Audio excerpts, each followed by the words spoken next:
அதான் இனியும் இது வரலாற்றுல மிகப்பெரிய கொடுமை. வரலாற்றில் மிகப்பெரிய கொடுமை. ஒரு இனம் எவ்வளவுக்கு வீழ்த்து. எங்களுடைய இறை தமிழ் தமிழ் கடவுள் என்றாலே முருகன். எங்களுடைய இறைவன் கோயில கட்டினது நாங்க, உள்ள இருக்கிற இறைவன் எங்களுடைய வழிபாடு இருக்காது. எங்கள் தாய்மொழியில குடமொழி இருக்காது. இவ்வளவு ஏற்படுவாங்க. எங்கும் தமிழ் எதிலும் தமிழ். எவ்வளவு ஒரு வெற்று முழக்கம். பள்ளிக்கூடத்துல இருக்காது, வழக்காடு மன்றத்துல இருக்காது, வழிபாட்டு தளத்துல இருக்காது, நாட்டுல இருக்காது, தமிழர் நாட்டுல இருக்காது, ஏட்டுல இருக்காது. எப்படி தாய்மொழி வாழும்? தாய்மொழியை இழந்துட்ட எந்த இனம் இங்க உலக வரலாற்றில் வாழுது? எவ்வளவு பெரிய கொடுந்துயரம் பாருங்க. தெரியாம நடக்கலாம். எவ்வளவு ஆண்டுகளா நாங்க ஒவ்வொரு முறையும் வழக்கு போட்டு அந்த உரிமையை பெற்று பெருவுடையார் கோயிலா இருந்தாலும் எங்க இருந்தாலும் நாங்க ஒவ்வொரு முறையும் நீதிமன்றம் போய் முறை 76 குண்டங்கள். அது அந்த 76லயுமே ஒரு கும்பத்துல கூட தமிழ்ல மந்திரம் எப்படி இருக்கு? இனத்தின் அடிப்படை உரிமை தாய்மொழியின் வழிபாடு என்பது அடிப்படை உரிமை. அதை கேட்டு போராட வேண்டிய நிலைமையில் திராவிட ஆட்சியாளர்கள் அதெல்லாம் வேடிக்கை பார்த்துட்டு நாங்க ஆயிரக்கணக்கான கோயில்கள்ல புறம்புக்கு அன்னை தமிழில் நடத்துனீங்களா தானே பேச்சுங்க. அனைத்து சாதியும் அர்ச்சகராகிறது இல்லை. அங்கே என் அன்னை தமிழில் அர்ச்சனை நடக்குமாங்கிறதா அங்க இருக்கிறது. எங்கேயோ பெத்தலையங்கள பெருசிலையங்கள பிறந்த இறைமகன் இயேசு, அவர் மொழி அரமாய்க்கு, அவர் தாய்மொழி அரமாய்க்கு. அவருக்கு இங்க இருக்கிற தேவாலயங்கள் எல்லாம் பர்வத்திலிருந்து எங்க பிதாவைங்கிறதே மாற்றி இங்க இருக்கிற இளம் குருமார்கள் வந்த பிறகு விண்ணுலகிலும் என் தந்தையேன்னு வழிபாட்ட தொடங்குறார். பிதாசுதன் பரிசுத்தாவே கிடையாது, தூக்கிட்டாங்க. தந்தை மகன் சூரிய ஆவிங்கிறார். எப்படி இருக்கு பாருங்க. அவருக்கே தமிழ்ல மந்திரங்கள் ஓதப்படும். நிறைமொழி மாந்தர் மறைமொழி தானே மந்திரம் என்பாங்கிறாங்க. நாங்கள் நிறைமொழி மாந்தர்கள். என் தாய்மொழியில் இல்லாத ஒரு நற்சொற்கள் மந்திரங்கள் என்ன இருக்குது? என் அவ்வையின் தமிழள்ளி பருகவே நான் வந்தேங்கிற முருகப்பெருமானுக்கு முதல் தமிழ் சங்கம் வைத்து தமிழ் வளர்த்தை எங்கள் இறக்கி எங்கள் தாய்மொழியில வழிபாடு இருக்காது, நன்னீராட்சி இருக்காது அப்படின்னா குடமுழுக்கு கும்பாபிஷ அதுல கூட கும்பாபிஷன் அந்த சொல் கூட தமிழ் இல்லை. ஒரு குடமுழுக்கு என்றோ நன்னீராட்சி என்றோ சொல்றது இல்லை. இந்த கொடுமையை இந்த தலைமுறையில நாங்க நின்று எங்கள் இறைக்கு முன்னாடி போராட வேண்டியது. என்னை நன்றாக இறைவன் படைத்தனன், தன்னை நன்றாக தமிழ் செய்யுமாறே என்று திருமூலர் பாடுறான். எங்க மூதாது தமிழே என் தாய், என் இறையே தமிழ் தான், முருகனே தமிழ் தான். தமிழ் எப்படி தமிழை விட்டு எப்படி முருகனை பிரிப்பீர்கள்? இல்ல முருகனை விட்டு எப்படி தமிழை பிரிப்பீர்கள்? எங்கள் சமயம் சைவம், சைவமும் தமிழும் தலைத்து ஊங்குது என்றால் மடங்குல சைவத்திலிருந்து தமிழை பிரிக்க முடியாது, தமிழிலிருந்து சைவத்தை பிரிக்க முடியாது. அந்த இறைக்கு தமிழ்ல மந்திரம் ஓதப்படாது என்பது எவ்வளவு பெரிய வரலாற்று கொடுமையும் துயரமும். இதை சகித்து கொண்டு தமிழ் சமூகம் போயிட்டு வரலாற்றில் வழிபாட்டிலிருந்து தாய்மொழி வெளியேற்றப்படுது, வழக்காடு மன்றங்களிலிருந்து வெளியேற்றப்படுது, படிப்பகங்களிலிருந்து வெளியேற்றப்படுது. பயிற்று மொழியாக இல்லை, பாடமொழியாக கூட இது தாய்மொழி இல்லை. இப்ப தமிழ் எழுத படிக்க தெரியாத, பேச தெரியாத பல தலைமுறை உருவாகி கொண்டிருக்கும் போது ஒரு இனம் அழிந்து விடும். அப்புறம் இனம் அழிந்தால் நான் யார்? அப்போ ஒரு முகவரி அற்றவன் எப்படி நாடோடி தெருத்தருவா எங்க போகணும்னு இலக்கு தெரியாம நான் அலைவானோ அப்படி முகம் தொலைந்து அடையாளம் தொலைந்து ஒரு ஊரா போய் அலைய வேண்டியது. நான் யாருன்னே எனக்கே தெரியும். கொஞ்ச நஞ்ச உயிர் போட்டிருக்கணும். இன்னைக்கு நான் யாருன்னா நான் தமிழன் அப்படின்னு நான் சொல்றேன். அது இல்லாம அதுக்காக தான் இந்த போராட்டம். இது போராட்டம் இல்லை, எங்கள் உரிமை கோரிக்கை. இன்னைக்கு நிறைவேற்றலைன்னா இந்த ஆட்சி நிறைவேற்றாது. இந்த ஆட்சி எப்படி? இந்த ஆட்சிகள் நிரந்தரமா இருந்துருமா? உலகத்துல எதுவும் நிரந்தரம் இல்லை, மாறும். நாளைக்கு எளிய பிள்ளைக்கு போராடிக்கிட்டு இருக்க இந்த பிள்ளைகள் எங்கள் கையில் அதிகாரம் வந்துச்சுன்னா இப்படித்தான் நீங்க செஞ்சிருவீங்களா? இப்படி செய்வீங்களான்னு கேட்க. இந்த பொதுக்கூட்டத்துக்கு பல கட்டுப்பாடு இருக்கிறாங்க. 1000 பேருக்கு மேல கூடக்கூடாது அப்படின்னு பல கட்டுப்பாடுகளோட தான். அப்படி RSS பேரணிக்கு போட்டீங்களா? அப்படி மதுரையில் நடக்கப்படுற முருகன் மாநாட்டுக்கு போடுவீங்களா? இல்ல திமுக அதிமுக கூட்டங்களுக்கு எல்லாம் அப்படித்தான் போடுவீங்களா? கூட்டம் அதிகமா வரும்னா கூட்டம் அதிகமா வர்றதுதான் கூட்டம் போடுறது. யாருமே கூட்டத்துக்கு வராதீங்கன்னு கூட்டம் போடுவாங்க யாராவது? இப்படி ஒரு உங்களுக்கு தெரியாத காவல்துறையின் வேலை என்ன? காவல்துறையின் வேலை என்ன? நான் இன்னைக்கு நேற்று கூடலையே 15 ஆண்டுகளா என் கூட்டம் வந்துட்டு தான் இருக்கும். உங்களை மாதிரி காசு கொடுத்து கூட்டிட்டு வந்து தலைவர் பேசும்போது எந்திரிச்சு போனாங்க கூட்டம் எங்கேயாவது பார்த்திருக்கல? அப்ப எதனால உங்களுக்கு இந்த ஒரு தடை? அச்சம்தான், பயம்தான். உங்களுக்கும் தமிழுக்கும் தொடர்பு இல்லை. நீங்க தமிழுக்காக ஒப்புக்கணுவீங்க, நாங்க உளமாற அழுவோம். தமிழ் தாயின் பிள்ளைகள் நாங்க.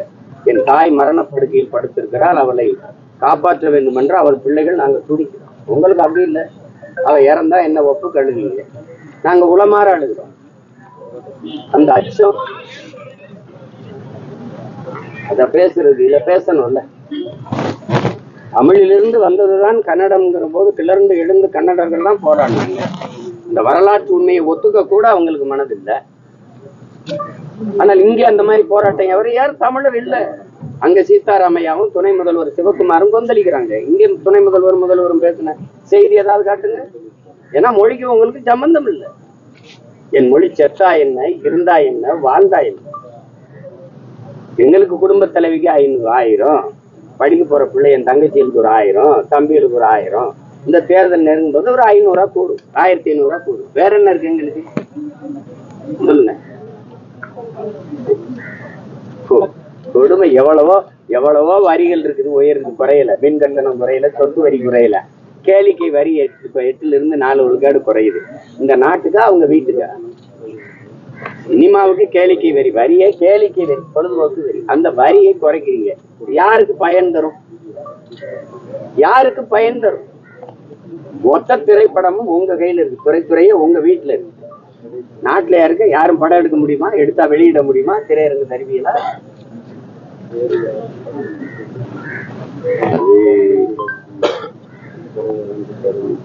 தமிழகத்தில் வந்து தொடர்ந்து இந்த பாலியல் தொழிலாளர் பெண்கள் வந்து அந்த சம்பவம் அப்பப்போ நடந்துகிட்டே இருக்கு. இதை பத்தி அதிகாரத்தில் இருப்பவர்கள், அவர்கள் ஆதரவாளராக இருப்பவர்கள், அவர்களுடைய செல்ல பிள்ளைகளா இருப்பவர்கள் தான் அதுல அதிகமா ஈடுபடுறாங்க. அரக்கோணத்துல பாதிக்கப்பட்ட ஒரு தங்கச்சி 15-20 நாளா ஒவ்வொரு ஊடகமா உட்கார்ந்து பேசு. என்ன நடவடிக்கை எடுக்கப்பட்டது? என்னை மாதிரி 20 பெண்கள் இதுல பாதிக்கப்பட்டிருக்குன்னு சொன்னாங்க. ஏதாவது நகர்ந்ததா? குற்றப்பதிவாது நடந்ததா? முதல் தகவல் அறிக்கையா பதியப்பட்டதா? ஏற்கனவே பாதிக்கப்பட்ட ஒரு அண்ணா பல்கலைக்கழக தங்கச்சி கொடுத்த முதல் குற்ற தகவல் அறிக்கையை நீங்க எஃப்ஐஆர் என்ன பண்ணீங்க? வெளியிட்டீங்க. உலகத்துல எங்கேயாவது அந்த மரபு இருந்ததா? அதை மறைச்சு வச்சு அந்த அந்த பெண்ணினுடைய கண்ணியத்தை, அவளுடைய மானத்தை காப்பாற்றி அந்த ஊழியர் மேல நடவடிக்கை எடுத்துருங்க. அதுக்குத்தான் காவல் துறைன்னு பேர். காவல்னு அது காவல்னு இது இப்படியா? குற்றவாளிகள் அது ஒரு குற்றம் தடுக்கப்படல் என்பது துணிஞ்சு, அது ஒரு குற்றமாவே கருதப்படல் என்பது துணிஞ்சு இதை போய் பேசியல. 4 ஆண்டு சாதனைகளை பத்தி என்ன? 4 ஆண்டு சாதனை நான் கேட்கிறேன். 4 ஆண்டு சாதனை ஆட்சி அதிகாரத்தில் இருப்பவர்களை தவிர, மாண்புமிக்க தமிழர் முதல்வர் அவர்கள் அவருடைய சகாக்களை தவிர வெகுவான என் மக்கள் யாராவது? நீங்க ஆட்சியில நீங்க யாரும் இல்லை, சரி. ஊடகவியலாளர்கள் நீங்களே, நான் உங்ககிட்ட எழுப்புறேன், இவ்வளவு கேள்வி என்கிட்ட எழுப்புறீங்க. இந்த 4 ஆண்டு கால ஆட்சியின் சாதனைன்னு ஒண்ணு எனக்கு சொல்லுங்க. நான் வேதனை என்னன்னு நான் பற்றி இருக்கிறேன், சோதனை என்னன்னு ஒண்ணு சொல்லுங்க. சாதனை ஒண்ணு சொல்லுங்க. நாட்டின் பாதுகாப்புக்கு எல்லையில் நின்று செத்து வந்தவனுக்கு இவர்கள் கொடுத்த ஊக்கத்தொகை என்ன? குடும்ப பாதுகாப்பு நிதி என்ன? கள்ளச்சாராயம் குடிச்ச செத்தவனுக்கு கொடுத்த நிதி என்ன? அந்த நாடு எதை நோக்கி நகருதுன்னு சொல்லுங்க. எதை நோக்கி நகருதுன்னு சொல்லுங்க. ஒரு சாதனையை சொல்லுங்க. ஒரு சாதனை. ஈடி ரைடு வந்தா ஓடி போய் நிற்குது. 3 ஆண்டுகளா நிதி ஆயோகத்துக்கு போகாத நெஞ்ச நிமித்தின முதல்வர் ஈடி ரைடு வந்தோடனே அமலாக்கத்துறை சோதனை வந்தோடனே உடனே போய் கையை பிடிச்சு மாட்டு தரகர் போல மோடியுடன் நின்று பேசுறேன். இங்க வந்தவனா எதிரி, எங்களுக்கு நிதியே தரவில்லை, கையை பிடிச்சி கேட்டுக்கலாம்ல, கொஞ்சம் நிதி கொடுத்து விடுங்க. நீங்க அங்கே போய் நிதியை விடுதலை செய்யுங்கன்னு கேட்கலையே, உதயநிதியை விடுதலை செய்யுங்கன்னு கேட்டீங்க.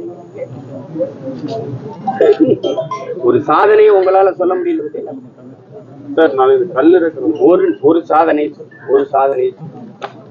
என்ற கேள்வி கேட்கிறது இருக்குது. நீங்களும் நாட்டின் குடிமக்கள்ல இந்த நாட்டின் 4 ஆண்டு சாதனையில் வாழ்ந்த பெருமக்கள், அந்த சாதனையில என்னப்பா இவ்வளவு செஞ்சுட்டாங்க சொல்லுங்க.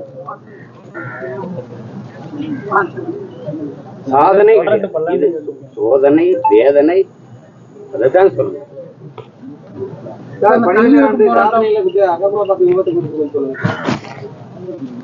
அது விபத்து. அதுல போய் அது பெரும் துயரந்தோய்ந்த ஒரு விபத்து. அதுல போய் கருத்து சொல்றது விமர்சிச்சுக்கிட்டு அதுல பயணம் செஞ்சவங்களோடு இல்லாம படிச்சுக்கிட்டு இருந்த மாணவர்கள் அந்த கட்டடத்தின் மேலே மோதி எதனால நடந்தது, எப்படி பார்த்தாலும் வரலாற்றில் துடைக்க முடியாத ஒரு பெரும் துயரமும் ஒரு விபத்து. அதுல பறந்தவர்களுடைய கனவு. யாரு வேணும்னு இதை செய்ய மாட்டாங்க, அது போய் பேசிட்டு. அதுக்காக நம்ம மிகவும் வருந்தணும், இன்னும் நம்ம கூடுதலா கவனமா இருக்கணும். அதுதான் நம்ம செய்யணும். அது ஏன்னா இதுல போய் எல்லாத்துலயும் எதையாவது ஒரு காசு சொல்லணும்னு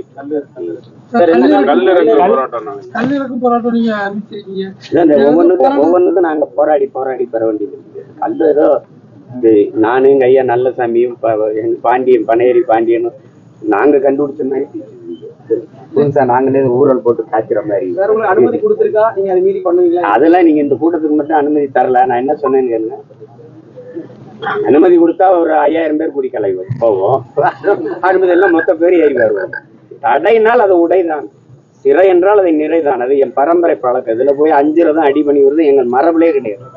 அதை நீங்க போயிட்டு என் பண நான் ஏறுவேன், வெங்கையோட இருக்க மாட்டேன், பாளையரோட வேற இருப்பேன். அதையும் நீங்க பாருங்க. என்ன நீ ஒரு கேள்விதானே, இந்தியாவில் எல்லா மாநிலத்திலையும் கல் இருக்கும்போது என் மாநிலத்துல மட்டும் ஏன் தடை? கல் விஷம் என்றால் அப்ப டாஸ்மார்க் இருக்கிற சரக்கு என்ன மிளகு ரத்தமா? புதிய நீங்க என்ன கேள்வி கேட்டீங்கன்னா அனுமதிக்கூடாது, கல்லுல விஷம் இருக்கு, இது அது ஒரு கடையில விற்கக்கூடிய பொருள் இல்ல, எல்லா விஷயமும் அது அன்னை குடிச்சிருப்பாரு, அவருக்கு விஷம்னு தெரியுது, அதனால அவரு சொல்றாரு. நான் குடிச்சா அது விஷம் இல்ல, அது இயற்கை. அதாவது ஆடு மாடுகளில் இருந்து வர்ற பால்.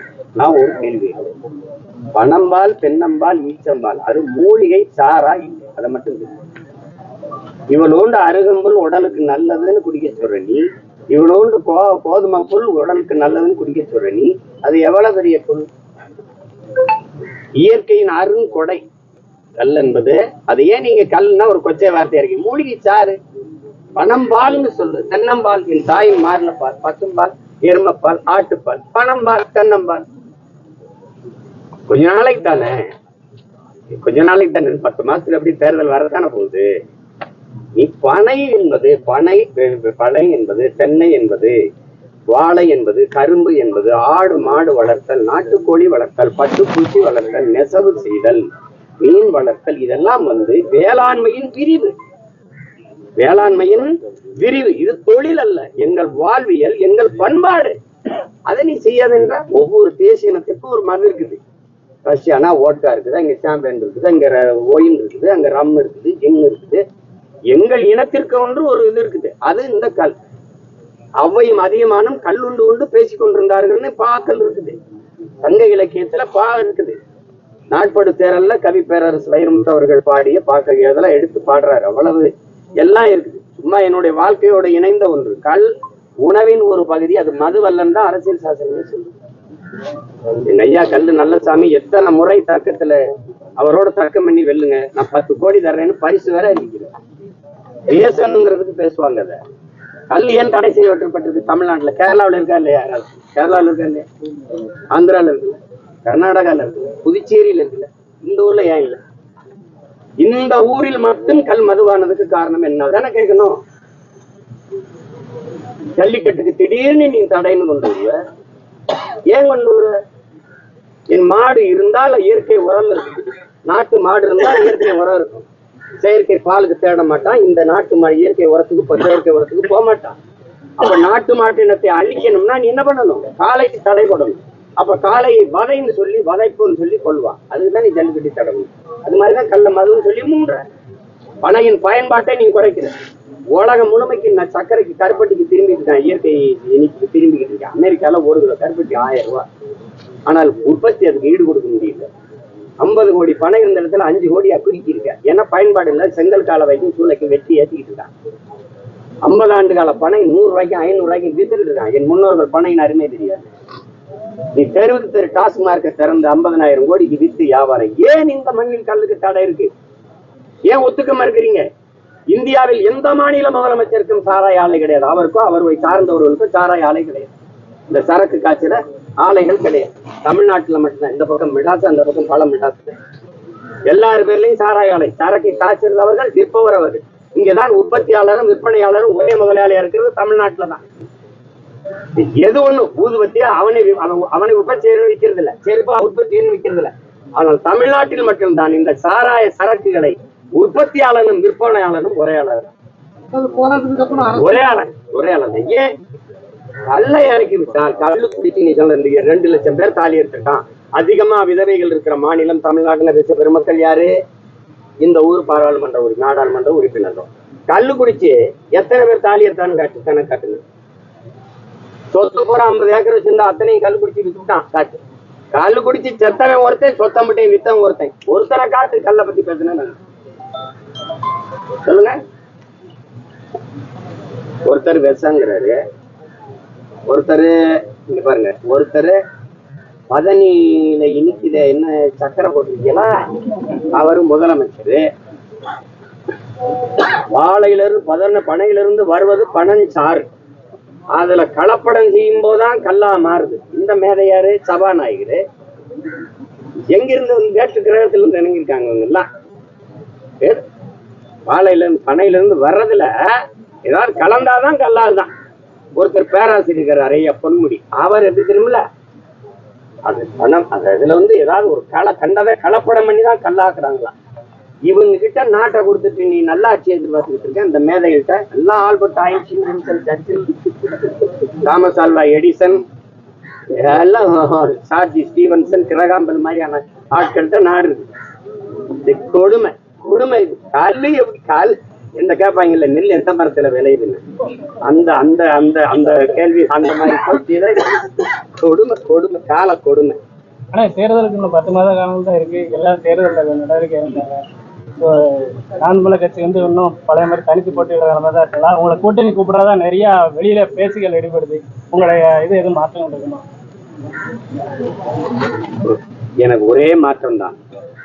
இந்த நாட்டுல இருக்கிற இந்த மொத்த அரசியலையும் மாற்றுவதா என்னுடைய நோக்கமும் கனவும். கேட்டுக்கிட்டே இருப்பாங்க, அவங்க பேசிக்கிட்டே இருப்பாங்க. கூட்டணி என்பது கிடையாது. கடைசிதான் நாங்க போட்டிடுவோம். என் மக்களை நம்பி மக்களுக்காக மக்களோடு நின்று நாங்க போராடுவோம். இதுல நான் பாதிக்கு மேல வேட்பாளர் அறிவிச்சு களத்துல வேலை செஞ்சுக்கிட்டு இருக்கேன். நீங்க திமுக எதிரான இனியெல்லாம் ஒண்ணு தரணும்னு சொல்லி திரும்ப சொல்லிட்டு யாருக்கு திமுக எதிரான அதாவது ஒரு கூட்டம் உங்ககிட்ட கேட்கிறேன் பொதுவான ஆளுங்க நீங்க எல்லாம் திமுகவை ஒழிக்கணும். எல்லாரும் ஒரு அணியில, அந்த அணி பிஜேபி வரவிட்டக்கூடாது. எல்லாரும் ஒரு அணியில பாருங்க. பிஜேபியை ஒழிக்கணும் திமுகவை ஒழிக்கணும், இங்கிட்ட அதிமுக. எங்களுக்கு ஒரு அணி இருக்குது, ரெண்டையும் ஒழிக்கணும். எங்க இருக்கு? இந்த தீமையை வச்சு இந்த தீமையை ஒழிக்கிறது, இந்த தீமையை வச்சு இந்த தீமையை ஒழிக்கிறது இல்லை. அதனாலதான் 2 கையிலையும் கட்டி எடுத்து சுத்துறோம். இது மறுபடியும் நெருப்பை வச்சு அணைக்க முடியாது. தீமையை எப்படி ஒழிப்பீர்கள்னு கேட்டதுக்கு நபிகள் நாயகன் நன்மையை வச்சுதான் ஒழிப்பேன்றாரு. அதையதான் இறைமகன் சொல்லிக்கிறார். அதையதான் பகவான் கிருஷ்ணரும் சொல்கிறார். தீமைக்கு தீமை மாற்று அல்ல. அதனால தீமைக்கு நன்மை தான் மாற்று. இதை ஒழிக்கணும். அதுக்கு இந்த பக்கம் இதை சேர்ந்துட்டு அதை ஒழிக்க அதை செய்வது ஒரு கொள்கை. திமுக தன் ஆட்சியின் சாதனை, ஆட்சியின் இது நோக்கம் இதுன்னு சொல்லி போட்டு கேட்கணும். பிஜேபின்னு ஒரு கட்சியில என்ன பண்ண முடியாது? ஒரு பாலிசி பொலிட்டிக்கல் உனக்கு ஏதாவது அரசியல் கோட்பாடு ஒண்ணு. திமுக ஒழிக்கணும். ஒழிச்சுட்டு யாரு அதை விட கொடுமையை கொண்டு விட்டாரு. கொடுமைன்னு கோயிலுக்கு போனாலும் அங்க இருந்து கொடுமை திங்குன்னு அழிக்காம அந்த கதையாயிரும். அதனால இது நமக்கு சரி வராது. நாங்கள் தனித்துதான் மக்களோடு மக்களுக்காக போறோம்.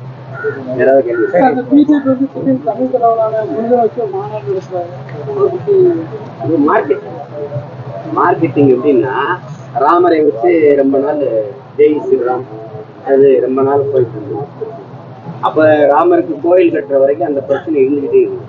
கோயிலை கட்டி அவர் முழுக்க முடிக்காம மேல ஒரு செட்டு மாதிரி போட்டு டக்குன்னு திறந்து விட்டாரு. இப்படி தேர்தலுக்கு முன்னாடி திறந்துருந்தாங்க.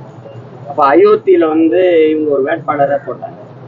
அகிலேஷ் என்ன பண்ணிட்டாரு, ஒரு தாழ்த்தப்பட்ட ஒரு மகனை கொண்டு நிறுத்தி பொது தொகுதியில நிறுத்தி அந்த வேட்பாளரை தோக்கடிச்சிட்டாரு. அதோட ராமருக்கு மதிப்பு போயிடுச்சு, மார்க்கெட் போயிடுச்சு. அப்ப ஜெயிச்சுதான் போயிடுச்சு. இங்க ஒரிசா வரும்போது பூரி ஜெகநாதரை எடுத்தார். தமிழன் ஒரிசாவை ஆள்வதா என்று முழக்கத்தை முன்வைத்த பெருமக்கள் இங்க தமிழ் கடவுளை சொல்றாங்க. அப்ப அங்க பூரி ஜெகநாதரை எடுத்து அந்த இடத்துக்கு நுழைஞ்சாங்க. கேரளாவில் ஐயப்பனை தொட்டு பார்த்தாங்க, எடுபடல. இங்க சிவனை எடுத்தாங்க, அது ஏறவே இல்லை. இப்ப கடைசியா யாருன்னா இங்க நாங்க முருகன் என் மூதாதை முப்பாட்டன் திருமுருக பெருவிழா எடுத்து அது பண்ணோம்னா எல்லாரும் சொல்றாங்க. ஏன்னா திமுகவே முருகன் மாநாடு போட்டுச்சுல, முருகன் மாநாடை போட்டு என்று 50,000 பேருக்கு இட்லி போட்டோம், நல்ல சாம்பார் போட்டோம். அது மாதிரி இவங்க தொட்டு பாக்குறாங்க. என்ன காவடி எடு, எவ்வளவு ஆடு, எவ்வளவு மாநாடு கொடு, முருகான்னு சொல்லு, அவன் முகம் வரும். அதுக்கப்புறம் என் பேர என் முந்தா வரும். நீ என்ன கத்துனாலும் முருகன்னா அது நீ என்ன மாநாடு போட்டாலும் இப்ப அவரை தொட்டு பார்க்க தமிழர்களுடைய ஓட்டை பறிக்கலாமா? நான் முருகன் முருகன் யாருன்னு முத பேசுவேன். தமிழ் இறை அவனுக்கு நான் கேட்கறத கேட்பியா? என் இறைக்கு முன்னாடி தமிழ்ல மந்திரம் திருப்புகழ் பாடு, திருமுருகப்படும்போது இந்த திருப்புகழை பாடு, தமிழில் சொல்லு.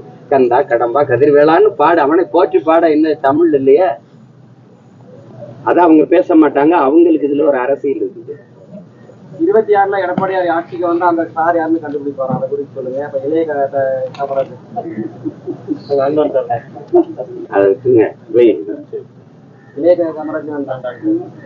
அந்த சாரு யாரு?